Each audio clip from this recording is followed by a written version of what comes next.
अस्सलाम वालेकुम students, prep expert के प्लेटफॉर्म से मोहम्मद उस्मान।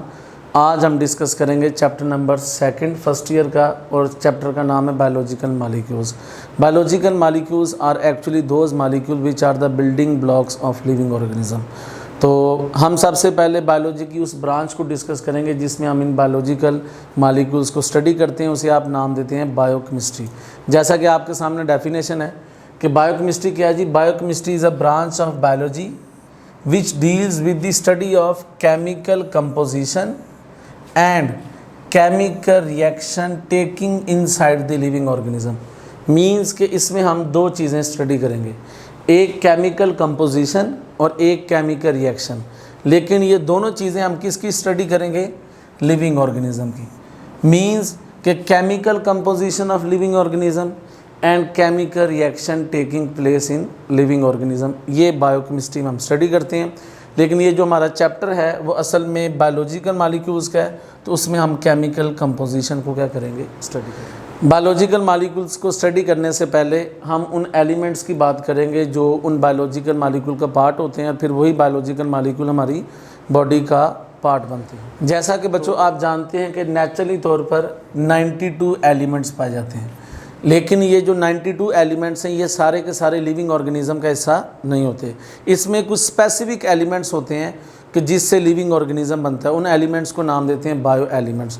तो आपके सामने ये डेफिनेशन है बायो एलिमेंट्स की कि bio elements are those elements which are the part of chemical compounds of living organism. मतलब वो वाले एलिमेंट जो लिविंग ऑर्गेनिज्म के अंदर पाए जाते हैं उन्हें आप बायो एलिमेंट्स कहते हैं। और वो बायो एलिमेंट्स नॉर्मली कितने हैं? 25। लेकिन आप जानते हैं कि ह्यूमन बॉडी के अंदर 25 की बजाय कितने पाए जाते हैं? 16। तो हमारी बुक के अंदर जो आपको परसेंटेज बताई गई है वो ह्यूमन बॉडी के मुताबिक बताई गई है। तो टोटल कितने नेचुरली अकरिंग एलिमेंट्स हैं? अगर MCQ आए तो आप कहेंगे जी 92 हैं।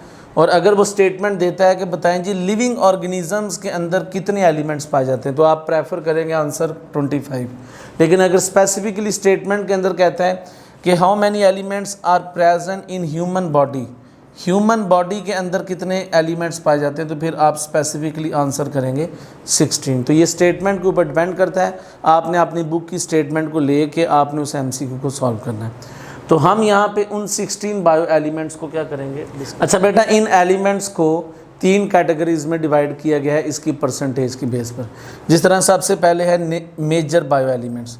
मेजर बायो एलिमेंट आपकी बॉडी का 99% बनाते हैं, और ये ऑलमोस्ट 6 हैं, जिसमें पाया जाता है carbon, oxygen, hydrogen, nitrogen, calcium और फास्फोरस। तो मेजर बायो एलिमेंट्स कौन है? वैसे अगर आप परसेंटेज के लिहाज से देखें तो कहता है कि मेजर बायो एलिमेंट्स वो वाले एलिमेंट्स हैं जिनकी परसेंटेज आपकी बॉडी में 1% या उससे ज़्यादा पाई जाती है। जिन एलिमेंट्स की परसेंटेज 1% या उससे ज़्यादा है हम उसको मेजर में इंक्लूड करेंगे।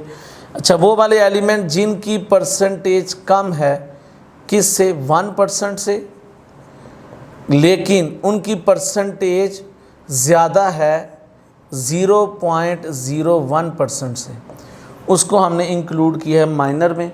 और उसमें कौन कौन से एलिमेंट आते हैं? उसमें आता है potassium, sulphur, sodium, chloride and magnesium. और वो वाले एलिमेंट जिनकी परसेंटेज 0.01% से भी कम है उसको हम शामिल करते हैं किसमें? ट्रेस बायो एलिमेंट्स के अंदर। आइए हम इसकी परसेंटेज के ऊपर एक बार नज़र दोहरा लेते हैं। ये आपके सामने बेटा जी परसेंटेज का ग्राफ है, ये आपकी बुक के अंदर बना हुआ है, और कोशिश की जाती है कि आपकी बुक का कंटेंट ही हो ताकि आपको उससे थोड़ा सा डिफरेंस ना लगे। जैसा कि आपके सामने ये 6 मेजर बायो एलिमेंट्स हैं जी। जैसा कि आप जानते हैं यहाँ पे परसेंटेज देखें तो मोस्ट अबंडेंट एलिमेंट जो आपकी बॉडी में पाया जाता है वो है ऑक्सीजन। कितने परसेंट है? 65%। उसके अलावा अगर आप बात करें तो कार्बन है, कार्बन 18% है, हाइड्रोजन 10% है, नाइट्रोजन 3% है, उसके अलावा कैल्शियम 2% है और फास्फोरस 1% है। अगर आप इसको सम अप करें तो ये ऑलमोस्ट 99% बनाते हैं। तो ये 6 एलिमेंट ह्यूमन बॉडी का 99% बनाते हैं, इसलिए मेजर में है। उसके अलावा माइनर यहाँ पे लिखे हुए अगर आपको नज़र आए, अगर नहीं तो आप जूम करके तो इस परसेंटेज को आप देख सकते हैं।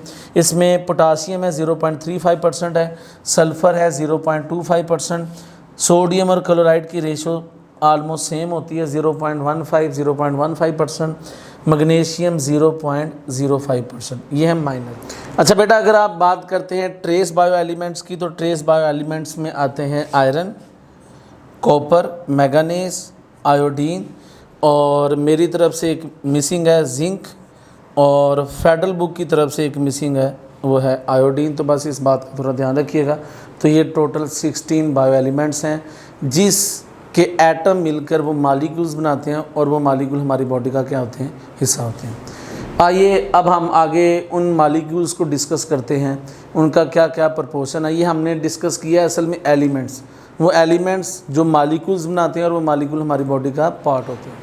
जैसा कि आप जानते हैं कि मालिक्यूल्स को डिवाइड किया जाता है वेट की बेस पर भी, जिस तरह मैक्रो मालिक्यूल है जिनका मालिकुलर वेट हाई होता है, माइक्रो मालिक्यूल है जिनका मालिकुलर वेट क्या होता है, लो होता है। उसके अलावा आपको पता है मालिक्यूल को कार्बन और उससे डेरिवेटिव की बेसिस पर भी हम उसको डिवाइड करते हैं, जिस तरह कुछ ऑर्गेनिक मालिक्यूल होते हैं और कुछ कौन से इनऑर्गेनिक। तो यहाँ पे मैंने उसी बेस पर डिवीज़न की है। जिस तरह ऑर्गेनिक मालिक्यूल जो लिविंग ऑर्गेनिज्म में पाए जाते हैं वो हैं carbohydrate, lipids, protein, nucleic acid. और अगर आप बात करते हैं इनऑर्गेनिक मालिक्यूल, तो उसमें जो मेजरली पाया जाता है वो वाटर है, बाइकार्बोनेट्स हैं, कार्बोनेट्स हैं और कार्बन डाइऑक्साइड है।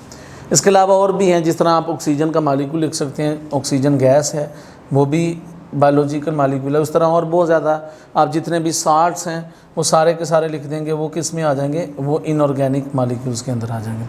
अब इसमें से काफ़ी ज़्यादा क्वेश्चंस बनते हैं, एमसीक्यूज़ बनते हैं, एमकैट के अंदर एमसीक्यूज़ आते हैं परसेंटेज के लिहाज से, अबंडेंस के लिहाज से। जिस तरह आपसे पूछा जाए कि बताएं जी इनमें से कौन सा मालिक्यूल है जो मोस्टली प्रेजेंट है किसके अंदर, ह्यूमन बॉडी के अंदर या प्रोटोप्लाज्म के अंदर, तो most abundant molecule in protoplasm आपको पता है वो कौन है, वाटर।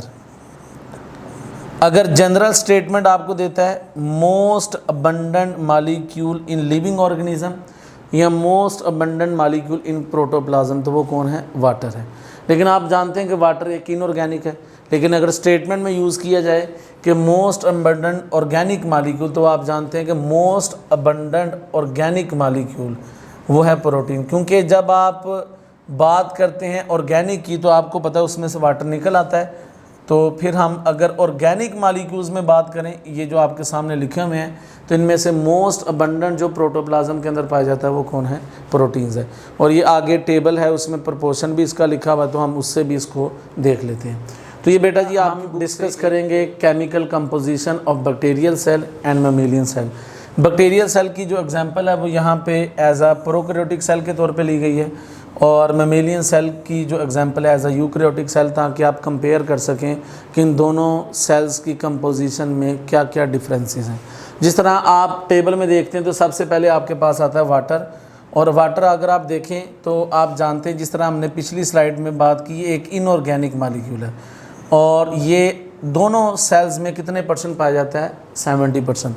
और इसी बेस पर मैंने आपको कहा कि अगर स्टेटमेंट आती है कि most abundant molecule in protoplasm, तो फिर आप किसका नाम लेंगे, वाटर। और अगर वो कहता है कि मोस्ट अबंडेंट इनऑर्गेनिक मालिक्यूल, तो वो भी एक्चुअली कौन है, वाटर है। लेकिन अगर आप वाटर को निकाल दें तो पीछे बचता है ड्राई वेट, जो आलमोस्ट आपका 30% होता है। अब उस अगर ड्राई वेट में देखें तो बाकी ये आप आलमोस्ट देखेंगे तो ये सारे के सारे ऑर्गेनिक मालिक्यूल हैं, सिवाय ये इनऑर्गेनिक साल्ट्स। तो अगर आप देखें 70% वाटर इनऑर्गेनिक है, और ये साल्ट्स 1% ये इनऑर्गेनिक। तो आलमोस्ट इस टेबल के मुताबिक जो आपका इनऑर्गेनिक पोर्शन है वो बन रहा है 71%, और जो आपका ऑर्गेनिक पोर्शन है वो कितना बन रहा है, 29%। तो ऑर्गेनिक पोर्शन में ये ऑर्गेनिक मालिक्यूल है जिसमें आते हैं protein, carbohydrates, lipids, DNA, RNA. और अगर आप इनमें देखें तो सबसे ज़्यादा कौन पाया जाता है, प्रोटीन। तो इसलिए मैंने पिछली स्लाइड में जैसा कि फिर आपको बताया था कि अगर स्टेटमेंट आए कि which of the following is most abundant organic molecule in protoplasm, तो कौन सा ऑर्गेनिक मालिक्यूल प्रोटोप्लाज्म में ज़्यादा, तो वो आप किसको करेंगे, प्रोटीन को। लेकिन ज़रा अगर आप देखें तो प्रोटीन का कंटेंट मेमेलियन सेल में ज़्यादा है और बैक्टीरियल सेल में कम है।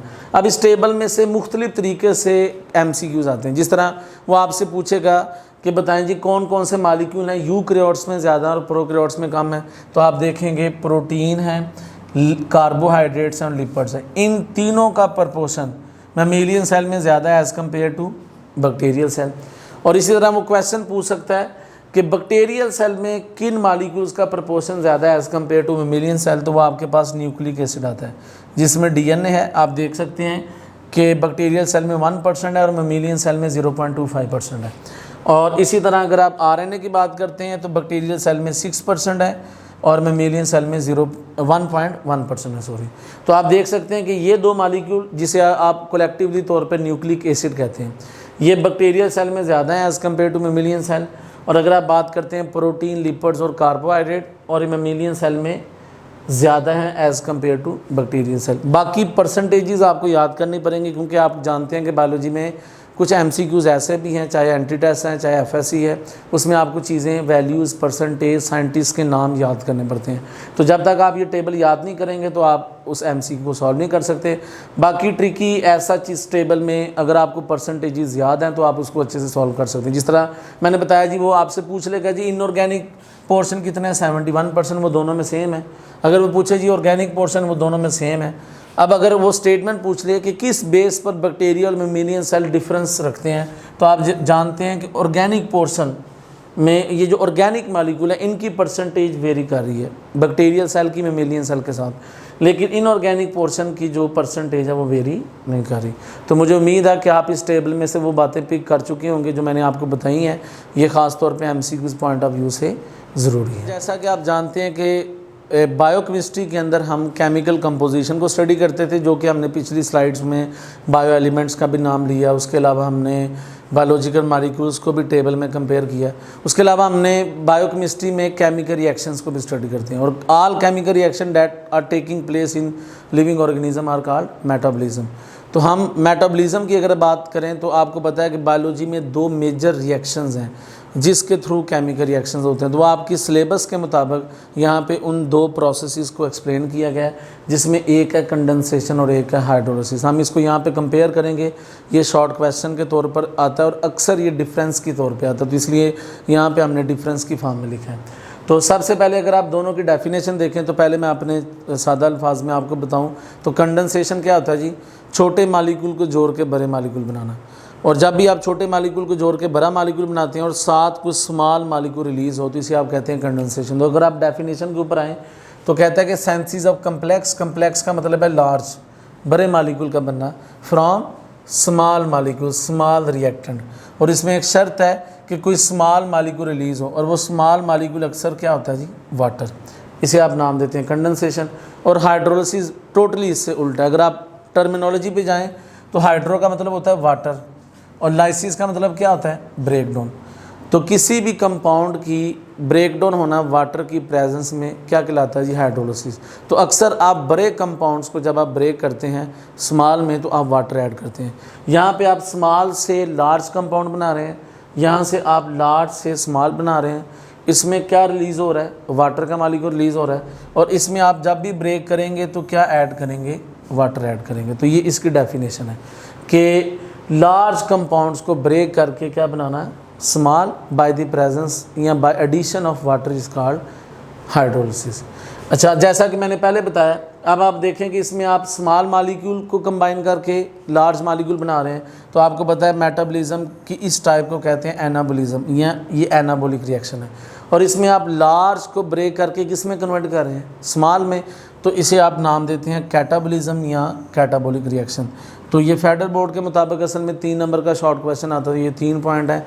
वरना अगर आप पंजाब बोर्ड में हैं आप उसको 4 पॉइंट भी बना सकते हैं। जिस तरह अगर मैं इसी ऊपर वाले डेफिनेशन से एक पॉइंट निकाल सकता हूँ कि इसमें वाटर रिलीज़ होता है, इसमें वाटर क्या होता है, ऐड होता है, तो आप इस पॉइंट को लहदा कर सकते हैं। बाकी आप ये बता सकते हैं कि एनाबॉलिक रिएक्शन है, ये कैटाबॉलिक रिएक्शन, और ये आपके सामने एग्जाम्पल है। जिस तरह आप जानते हैं कि glucose C6H12O6, fructose same molecular formula, ये दोनों स्मॉल मालिकुल हैं, इन्हें आप मोनोमर्स कहेंगे। और आप इन मोनोमर्स या स्मॉल मॉलिक्यूल को कंबाइन करके सुक्रोज बना रहे हैं। सुक्रोज एक डाइमर है और आप जानते हैं कि इसमें क्या रिलीज़ होता है, वाटर। और उसके कंपैरेटिवली अगर आप बात करते हैं हाइड्रोलिसिस की, तो ये उसी का रिवर्स है कि अगर आप सुक्रोज को ब्रेक करके ग्लूकोज और क्या बनाना चाहते हैं, फ्रुक्टोज, तो ये तब तक नहीं हो सकता जब तक वाटर नहीं होगा। लेकिन एक बात याद रखें, जितने भी बायोलॉजिकल रिएक्शंस हैं उनमें ज़्यादातर इंजाइम्स यूज़ होते हैं। जिस तरह सुक्रोज को ब्रेक करना, अगर आप वाटर की प्रेजेंस में उसकी हाइड्रोलिसिस करना चाहते हैं तो यहाँ पे सुक्रेज एंजाइम भी चाहिए। तो ये बेटा जी, ये आज का जो लेक्चर था उसमें हमने बेसिस पढ़ी हैं चैप्टर नंबर 2 की बायोलॉजिकल मॉलिक्यूल, जिसमें बायो एलिमेंट्स को डिस्कस किया, उसके प्रपोर्शन को। उसके अलावा हमने डिस्कस किया, कंपैरिजन किया मॉलिक्यूल्स का प्रोकैरियोटिक सेल का यूकैरियोटिक सेल के साथ, और मेटाबॉलिक 2 मेन प्रोसेसेस को डिस्कस किया जिसमें कंडेंसेशन और हाइड्रोलिसिस है। मुझे उम्मीद है कि आपको ये लेक्चर समझ आया होगा। अगर आपका इससे रिलेटेड कोई क्वेश्चन है तो आप उसको जो है वो हमारी प्रेप एक्सपर्ट के पोर्टल के ऊपर आप सेंड कर सकते हैं। शुक्रिया।